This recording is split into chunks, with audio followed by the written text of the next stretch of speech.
누군가 좋은 소식을 말할 때 당신은 진심으로 축하해주지 못한 적 있나요?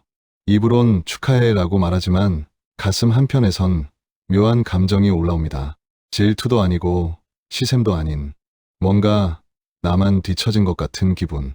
그래서 무심한 척 대화를 돌리거나 뭐 별거 아니잖아라는 식으로 살짝 비꼬는 말을 던지게 됩니다. 혹은 누가 당신에게 친절하게 다가올 때 괜히 차갑게 굴어본 적은요. 왜 나한테 잘해주는 거지? 라는 의심이 먼저 들고 마음을 열기도 전에 벽을 쌓습니다. 상대방이 당황하는 걸 보면서도 멈출 수가 없어요. 왜 이런 걸까요? 왜 나는 이렇게 행동하는 걸까요? 많은 사람들이 이런 자신을 보며 생각합니다. 내 성격이 이상한가 봐, 나는 원래 이런 사람인가 봐. 하지만 아닙니다. 이건 성격이 아니에요. 이건 상처에서 나온 생존 반응입니다. 오늘 이 영상을 통해 당신이 왜 그렇게 행동하는지 이해하고 스스로를 조금 덜 미워할 수 있기를 바랍니다. 그리고 있는 그대로의 당신도 충분히 괜찮다는 걸 느낄 수 있기를 바랍니다.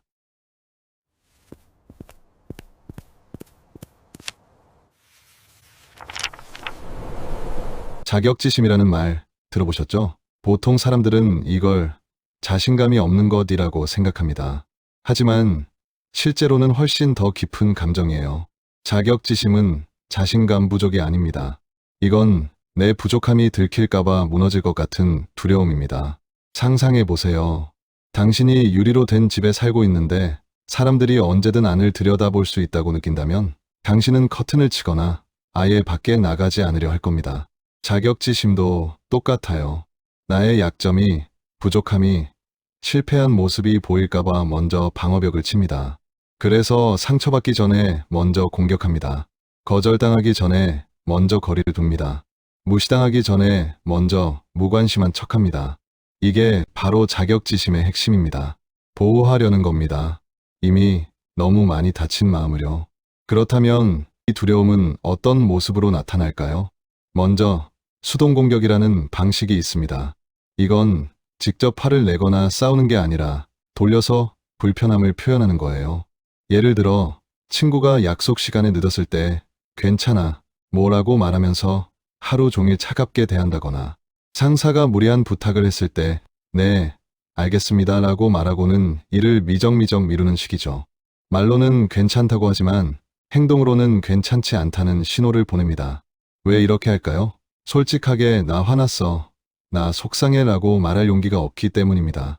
감정을 드러내면 거절당하거나 이기적인 사람으로 보일까봐 두렵거든요. 그래서 우회로를 택합니다.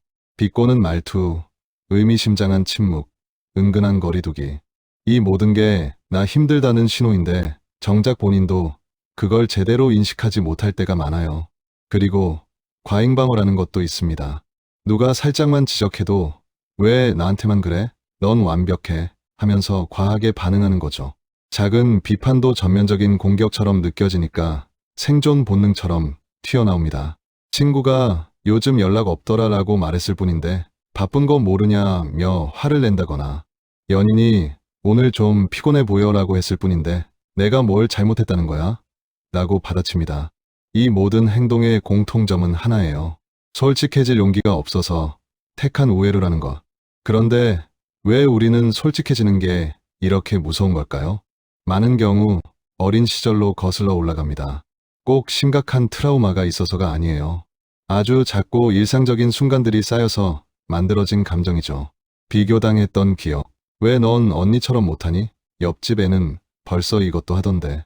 이런 말들이 반복되면 있는 그대로의 나는 부족하다는 믿음이 뿌리 깊게 자리 잡습니다. 감정을 무시당했던 기억. 울면 그까짓 거 가지고 뭘 그래. 화내면 버릇없게 어디 대들어. 이렇게 감정을 표현할 때마다 억눌렸다면 지금도 감정을 드러내는 게 위험하다고 느껴집니다. 조건부 칭찬을 받았던 기억.